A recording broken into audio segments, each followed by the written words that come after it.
예, 더불어민주당의 정치검찰 사건조작 특별대책단입니다. 저는 단장을 맡고 있는 민형배 의원입니다. 저희는 오늘 어제 이원석 검찰총장이 저희가 발의한 이성윤 의원 대표 발의를 해서 저희 위원들이 함께 공동 발의해서 의안과에 제출한 특검 법안에 대해서 아주 뜬금없는 헛소리를 하고 있기 때문에 이 사건이 명백하게 쌍방울 대북 송금 및 주가 조작 사건이었다. 여기에 이재명 당시 경기지사를 엮으려고 하는 것 자체가 사법 방해이고 수사 방해다. 검찰총장이 어떻게 일선 수사하고 있는 검사들을 향해서 이렇게 지휘할 수 있는지 정말 납득할 수가 없어서 그 진실을 밝히기 위해서 나왔습니다. 우선 참석하신 분들 소개해 올리겠습니다. 이건태 의원님 오셨습니다. 안 오셨나요? 김기표 의원님 오셨습니다. 양분남 의원님 오셨습니다. 이성윤 의원님 오셨습니다. 박선원 의원님 오셨습니다. 김문수 의원님 오셨습니다. 박균태 의원님 참석하셨습니다. 저희는 어제 검찰총장의 그 반응을 보고 이거 정말 검찰이 잘못 나가도 한참 잘못 나갔구나. 어떻게 검찰 조직의 책임을 맡고 있는 사람이 검사들의 행위를 대상으로 하고 있는 특검 법안을 뜬금없이 이미 기소해서 재판이 진행 중인 사건을 재수사하겠다고 하는 것이냐라는 말을 듣고, 그렇게 지적하는 말을 듣고 정말 황당하기도 하고 깜짝 놀랐습니다. 지금 이원석 총장이 해야 할 일은 일선에서 수사검사들이 제대로 수사하고 있는지를 관리 감독하는 일입니다. 그런데 왜곡 사건을 조작하고 있는 수사 현장을 마치 정당화하는 듯한, 그래서 스스로가 무슨 짓을 하고 있는지를 검찰 조직 자체가 인지하지 못하고 있는 듯한 그런 상황이어서 부득이하게 오늘 그동안 이 쌍방울 대북 송금 및 주가 조작 사건과 관련해서 국정원이 첩보 보고해온 내용, 그리고 저희들이 그동안 확인해온 사건 조작의 실태, 이런 것들을 오늘 밝히려고 합니다. 이걸 공개함으로써 이 사건이 역사상 유례가 없는 남북 합작 주가 조작 사건이었다. 이재명 당시 경기지사와는 전혀 무관한 사건이었다라고 하는 진실을 밝히고자 합니다. 회견문을 먼저 낭독한 뒤에 밖에서 질문하시면 거기에 답변하도록 하겠습니다. 박선원 의원님 먼저.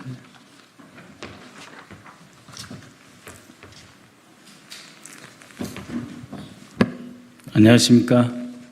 박선원 의원입니다.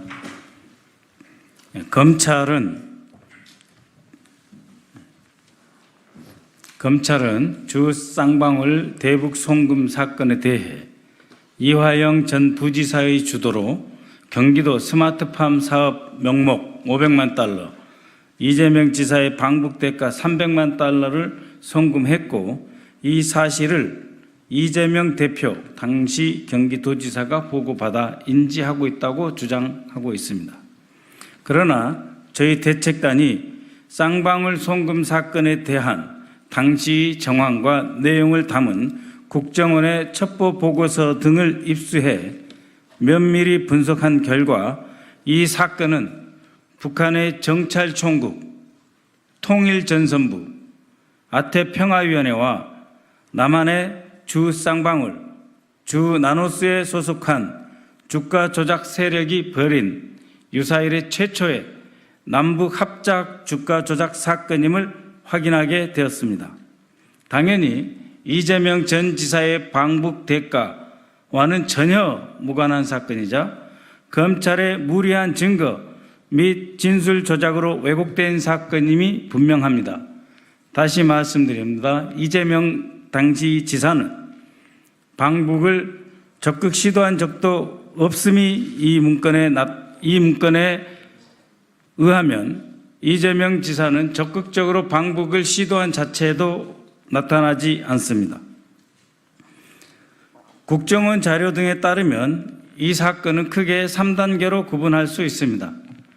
2018년 9월 국정원 소속 K 요원이 당시 북한 대외 협력 업무의 실세였던 김성혜와 대미 대남 업무를 담당하고 있는 통일전선부의 움직임을 알아보기 위해 정보 취득원인 아태협의 안부수에게 접근해서 이화영 전 부지사를 소개하고 이 이화영과 안부수를 활용하여 북한에 대한 정보 활동을 전개하는 초기 단계입니다.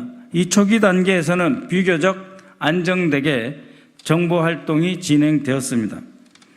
그러나 2018년 11월경부터 주 쌍방울의 김성태 씨가 등장하면서 공작 목표 달성에 장애가 초래되었습니다.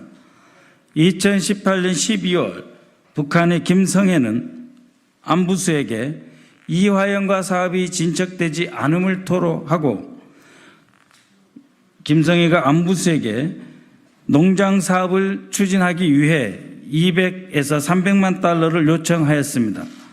아태협의 안부수는 이때 주 쌍방울의 실질적 사주 김성태를 끌어들였습니다.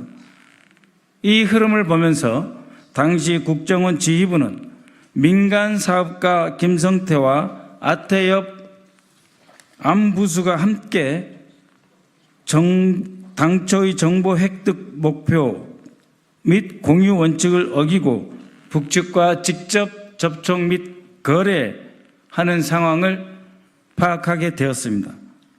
그리하여 상황이 매우 위험성이 커졌다. 또 주가 조작으로 활용될 가능성이 높다. 국가정보원이 연루된 정황이라고 보도될 수 있다라고 하는 점을 감안하여 공작을 종결하였습니다. 즉 애초에 김성애 통일전선부 책략실장과 김영철 통전부 부장 등이 연관된 동향 파악이 목적이었는데 주 쌍방울의 김성태가 통전부와 직접 접촉할 뿐만 아니라 그 동향조차 제대로 K요원을 통해 보고되지 않는 상황은 일종의 사고로 판단하여 종결한 것입니다. 한편 아태협의 안부수는 2018년 12월 26일 북한의 김영철 통일전선부장을 초대소에서 만나 포괄적 성격의 경협 합의서를 두 사람이 작성하였습니다. 이때부터 전혀 다른 국면에 진입하게 됩니다.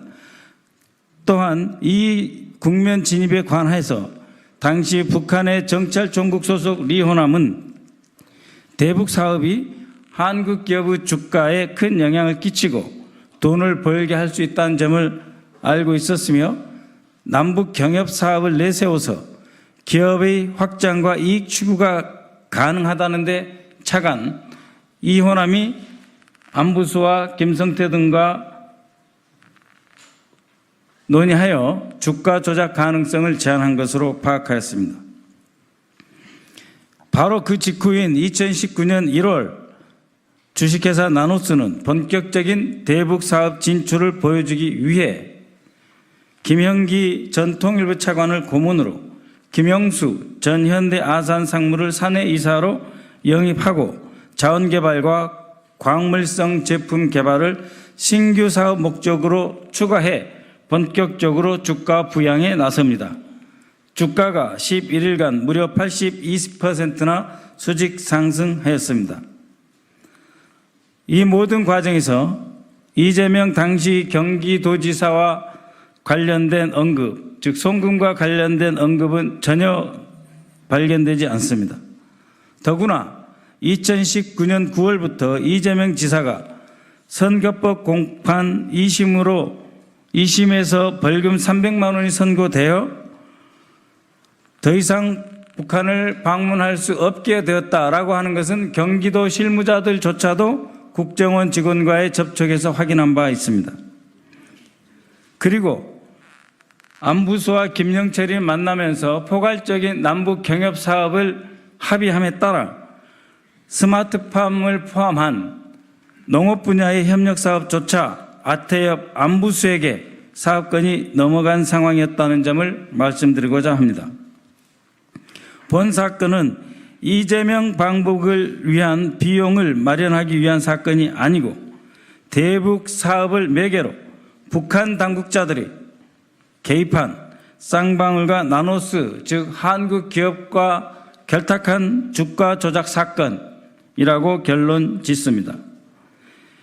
이에 대해 통탄할 일은 국정원 첩보 보고서 등 이미 재판부에 제출되었으며 이 전체 문건을 확인하면 이재명이 관여되지 않았다는 것이 전혀 어렵지 않게 확인됨에도 불구하고 오히려 이 자료의 일부를 활용하여 조작하려 했다 하는 의혹이 있다는 점입니다. 검찰은 조작, 허위사실 압박 등을, 진술 압박 등을 계속 강요해서 국정원 첩보 보고서 등의 자료가 확보되어서 이재명의 연관성이 사라졌음에도 불구하고 이화영을 불러내서 허위 진술 압박을 했다는 것이 저희 판단입니다. 이러한 모습은 다른 사건, 특히 전 정권 인사재판에서도 상당히 유사하게 발견되고 있습니다.